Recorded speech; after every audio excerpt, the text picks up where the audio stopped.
Bakunzi ba Media TV reka dusubire tubaramutse tubipfuriza amahoro y'Uwiteka Imana yo mushobora byose yasuye kuturinda twadushitse aya masaha twese tukiri mu mwuka w'abazima ni habwa icubahiro. Rero nkuko mubibona uyu munsi twatembereye Paruwasi Mabayi, ahantu hari hakoraniye abantu benshi cyane gose, ugwaruka, abakuze, imisoro, inkumi, abana batoya bari benshi cyane. Ariko uyu munsi turi ku munsi wa gatandatu igenekerezo rya 25 ukwezi kwa 11 umwaka wa 2023. Twatumenyereye kenshi ku maparuwase hakunze gukoranira abantu ku munsi ya Mungu canke dimanche, ariko uyu munsi naho nkomeje kubibabwira ni ku munsi wa gatandatu, naho dushimye kuvugana n'umwe mu basaserdoti bari ngaha kuri paruwasi ya Mabayi kugira tugire ico tuganiriye, agira ico atubwiye kuvyerekeye iri huriro ry'abantu benshi batandukanye ryabereye ngaha ku paruwase Mabayi. Ego turabaramukije Pati. Ego ndabaramukije na jewe. Byo kunda kumbanza kwidondo bariko baradukurikirana. Ego je nitwa Patiri Antoine Marie Buhungu, nkaba ninga paruwase Mabayi. Mu twanje ejo harimwo kuraba imigwi n'imihari yo Ekleziya Katorika, ngabo kandi nkamasanze ndaba n'ivyerekeye abantu bahunguka bava mu bihugu bitubangikanyije bari barahunze ino komine ino paruwasi ya Mabayi. Ego murakoze cyane. Nkuko nari mpeje kubivuga twashitse nka ku paruwasi dusanga hari abantu benshi cyane. Mbere tuko turanaho dusanga bamwe baciye mu imigwi, abubatse babashira kwabo, imisore nkumi babashira kwabo. Baje abantu bari baje mu biki? Baje abantu ko mwayibonye bani imigwi itandukanye, imisore, inkumi, eka mbere n'abubatse, abagabo n'abagore. Bari barangije iminsi 9 bariko bari bice bitane vene bitegurira umunsi mukuru cane wejo wa Kristo umwami w'ijuru n'isi. Niko bisanzwe uko umwaka wawe utashe bama bagira kiringo bakitegurira bakuha n'inyigisho, hamara kagera umunsi rero bakorana bose bo ku mashuri atandukanye gize paruwasi, bagaca bagira inyigisho ya nyuma rero isozera iyo nevene. Bashasoza no gisabisho rero c'imisa njya mabonye rero uko twasozereye nevene ejo n'umunsi mukuru nejo bazunabagaruke kandi guhimbaza umunsi mukuru cyane wa Kristo umwami. Amatwe ko inyigisho za nyuma zo kurangiza ico gisabisho cyane vene, mbega ziyanyigisho z'uyu munsi zazishimikiye kuki? Inyigisho z'uno munsi musaze zazunganira izo baramaze iminsi, kuko nk'icibwo cabivuga cyine vene havuga ati Kristo umwami umuco w'ingo n'imiryango. Inyisho nyinshi zashimikiye rero ko ngo n'imiryango babigisha ingene abubakanye bategerezwa kwitegura iryo banga hakiri kare, hama n'ingene bani barishikamwo ngira zo kwifasha n'ingene bwo kwisunga nawe niwe nyere Yesu kabera umuco. Uyu munsi rero byari gusozera inyigisho dushimira cyane kwirondoka ru Kristo, irondoka rijanye n'amagara meza, uko hari ingorane umenga benshi baguma baja mu bintu bitombere babona n'ubuzima bene ntibamenye ingene bashaka kure gutunganya imvyaro zabo, basama benshi rero bavyaye ntahekana cyane bandi bakabagatwara inda batipfuza kuko bataba barigisha ngo bamenye. Umunsi kakajero kya tubibigishe naho tuzahejeje neza, mugabo tuzaturanuganza buke buke ngo turatuma ko twabitunganije. Mu misi yahera baravuga bati amadini canke amashengero hariho ukutemeranya n'abajejwe amagara y'abantu, bo bavuga bati mu gutandukanya imvyaro bo kwikingira bakoresheje ubuhinga bwa none bahinga bagiye baratora nko gufata ibinini, gukoresha ubukingirizo, mu bindi bintu byinshi ubuhinga butandukanye. Ariko bakavuga bati amasengero canke amadini ntavyemera. Namwe muratubwiye yuko byari inyigisho zishimikiye cyane kwirondoka jana amagara meza mugabo ro Kristo. Mbega hoba harimwo mwene ubwo buryo bwo kwikingira gusama inda zitifujwe canke kwari kubabwira ibyo kwihangana nyene byari bimeze gute? Oya twe ntitwabigisha ubwo buryo ubuzi bumenyerewe. Oya twibigisha uburyo kama Ekleziya yemera kandi yigisha. Ubwo cyane ni bwinshi, mugabo ntishaka kujya gutanga ibinini canke ngo tugegene canke tunyuzi. Eka twafise Ekleziya irafise uburyo cyane ntohoza ibimenyetso yamegisha ba Kristo cyane cyane abo bubakanye kugira ngo bavyare abana bavyumvikanye, kuvuga bishimiye cyane cyane ku kiyago kiba mu rugo hagati y'umugabo n'umugore, bakumvikana rero igihe hageze ko babipfuza umwana bagaheza rero bakamanga bubatse, igihe batamushaka naho bagaheza rero bagakigumya bakihangana. Kuki mwiyumviriye ko iyi inevere moyirangizanya namwe nizo nyigisho, ni mu yahe ntumbero mwari mushaka gushikako? Nuko muri kino gihe turafise icivugo cyo gutsimbataza cyane cyane ingo n'imiryango mu rwego rwa diocese hose. Iki ni ikigo twashize imbere cyane cyane gutareka ingo n'imiryango, kuturabonye yuko iyo ingo bitameze neza Ekleziya ntimera neza, iyo mu rugo hatabange neza usanga rero no gusenga mbere bitabibagora. Twishimishira ngaho rero kugira ngo turengere tosanura ingo abo kumvikana no kuyumvanamwo bariko barashinga urugo. Urumva ko n'icivugo ciyo nevene gikuru cari ico nyene, Kristo umwami umuco w'ingo n'imiryango. Tushime ko rero iyo intuze yose nyinshi zageze ziratangwa guhera ku munsi wa mbere gushika ku munsi wejo kugira 8 byari bishimikiye aho nyene kugira turabe ko twogorora tunagure ingo nkirisu zibingo nkirisu koko atari ingo usanga zirimwo abapagani canke batumvikana mu kwerekeye kurondoka kujana amagara meza. Kuko twabonye n'undi gwaruka bagwatubwiye ko gwavuye muri centre jeune, mbega hari imigendaniye mufitaniye na centre jeune kwiki mwari mwatumye kwajya bo muri centre jeune? Yego, centre jeune mbo isanzwe nyene dufashanya mu byerekeye indero y'ugwaruka cyane cyane mu gutanga iyo nyigisho zerekeye irondoka rifata mu magara meza, ariko kandi no gutunganya ibindi by'inkino bituma ugwaruka bwidagadura rukabona ico tegeza kugira muri kazoza gutegura ubuzima bwabwo kugira ngo babitegura hakiri kare amazo byinjemo babizi. Mbo centre jeune sanzwe dukorana rero je nsanze ndimwo mu barongoye itunga y'ibikorwa muri centre jeune no gucungera ingene ibikorwa ariko baragenza cyane cyane no gukurikirana abo gwaruka nyene. Cyo gituma rero nabo twabatumiye kugira ngo bagire ico bafashije nabo nyene, kuko intera batereye mwabibonye hari abigisha batanga n'ikiganiro kugwaruka kugira ngo babafashe bategure neza akazo kabo cyane cyane ufatiye kwirondoka ijana n'amagara meza. Twagenze turabona ahari ingo zisanzwe zubakanye, ni kuvuga abagabo n'abafasoni babo, twabonye hitabye abafasoni benshi gusumba abagabo. Bijya byo babiva kuki? Ubwo inyigisho zakiriye umuntu umwe muri abo bubakanye ziraheza bakazifata nk'ankama? Mbona kagora nyene tubona muri rusangi, ntituvuga ko bajya bose baje barapfakaze mugabo barimwo, ariko kenshi n'ubugaba tubona nyene byerekeye abagabo ntibamenyereye kwitabara cyane izo nyigisho. Mugabo iyo hageze mu bihe bikomeye nko mu gihe cy'ubushikiro tutegura Noel no mu gihe kikarimo tutegura Pasika, turafata umwanya tugatumira abagabo kwabo, gufata n'abagore ukwabo, hama tugira rero inyigisho zo kubahuza bose twabigishije.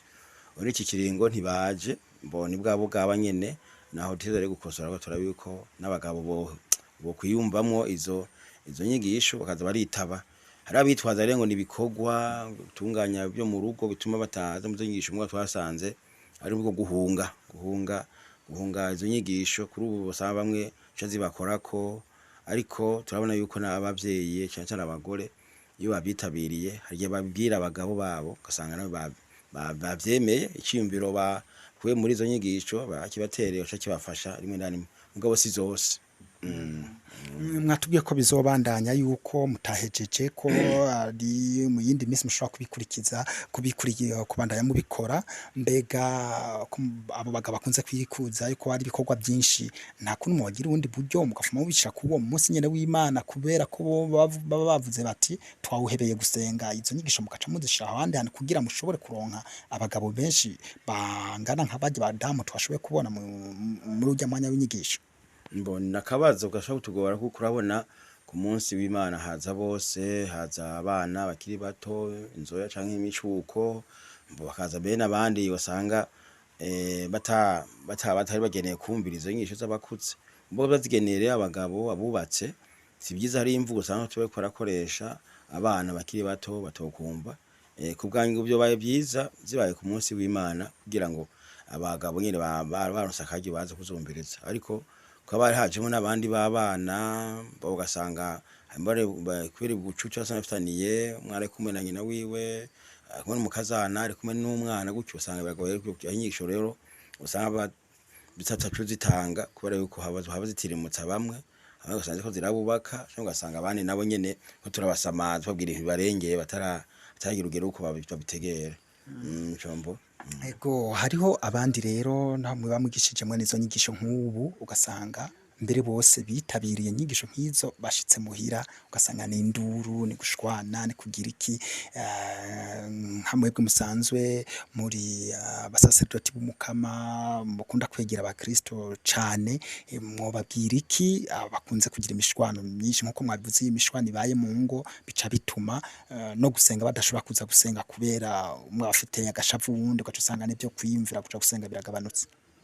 Iyo hari ingo nyinshi usanga zimeze uko nyene usanga ziraka mu kiyo kazima mushaka ko bava mu byo kunyegeza babarundi kunda guhishahisha shaka ko tuza turabasanga mu mibano mito kugira tuze turabumvisha ubwo rukundo rwubakera barunze ubwo bumwe babashize hamwe kugira ngo bare kubaka urugo twe twabibutsa rero cyane bavyura kandi kanovera k'ibyo bari bararaganye ni kenshi tubibona ko hari ingo nyinshi zisambuka kubera ko hari gushwana canke udasangira na biriya udasangira itunga cane ngo bumve co kimwe itunganya ry'urugo usanga reko barashwana rero nico ushaka gushimisha ko rero turandwa n'imizi ivyo bintu bituma byonona ingo zinzo zisambuka cyari tuza turahera mu mibano tubibigisha.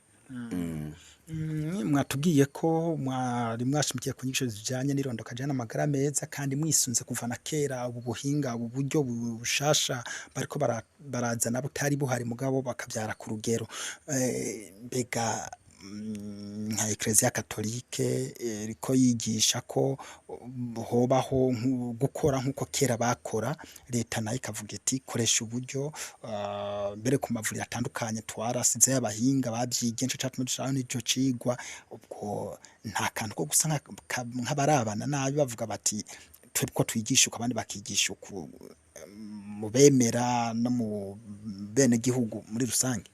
Oya nta barategera ingendo ya Ekleziya Katorika uko ishimikije ijambo ry'Imana kuko umuntu Imana mu kumurema yashize mu bitunganye byose hari igihe yatunganije cyo kurondoka n'icyo tutarondoka umuntu rero ntameze nk'igikoko ategerezwa kumenya gutunganya ubuzima bwiwe akabwumviriza cyo nakubwira ati bifatira cyane cyo kukiganiro hagati y'umugabo n'umugore bakavugana ibihe ibageze kurondoka bakariho barekurirwa amabanga yabubatse ni henshi nibyo mu mavuriro canke no mu byo amanama usanga ingendo ya Ekleziya besho tayemera cyane nyirabahinga bibi byo kuvura gasanga ariko bashaka nk'abakumira Ekleziya ariko tutegera yuko umuntu arafise muri we indemano ibintu ndemanwa bimufasha kurondoka neza kandi abikurikije byomufasha kutaja muri ivyo bindi by'ibintuze kuko birajanye n'intuze ni terambere tugezemo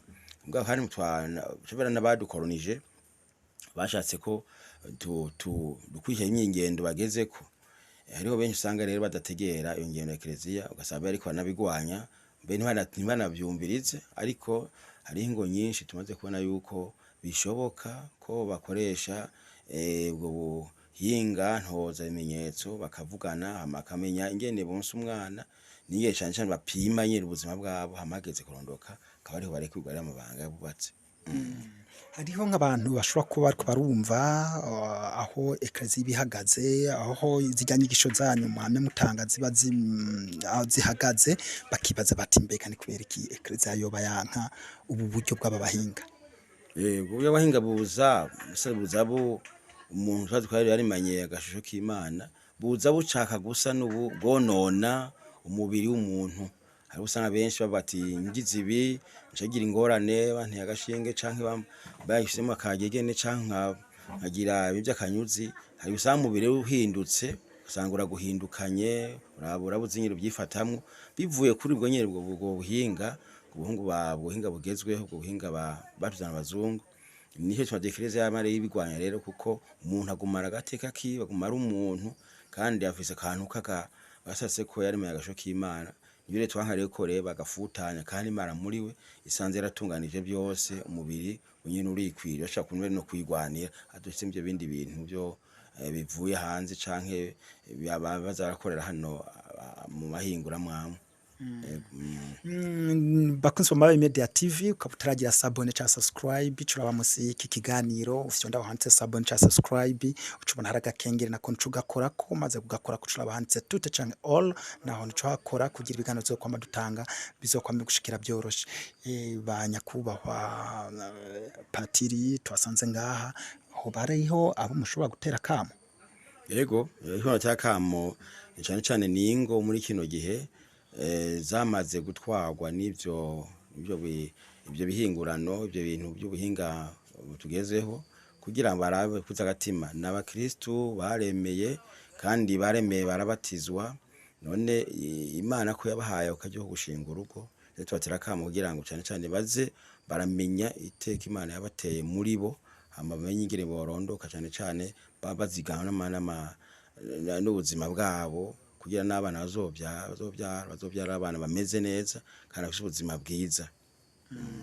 Reka tubashimire cyane kuri uyu mwanya mushoboye kuturonsa twabonye yuko mwari mu bikorwa byinshi ariko mwemeye muraduha akanya kujya twanze tuvugane mumanze tuganirize kuri Mabaye Media TV turabashimiye cyane. Migona murakoze cyane namwe kubura mwaje kudutembera kandi ukabuduha n'akanya ko kushiza iki kiganiro.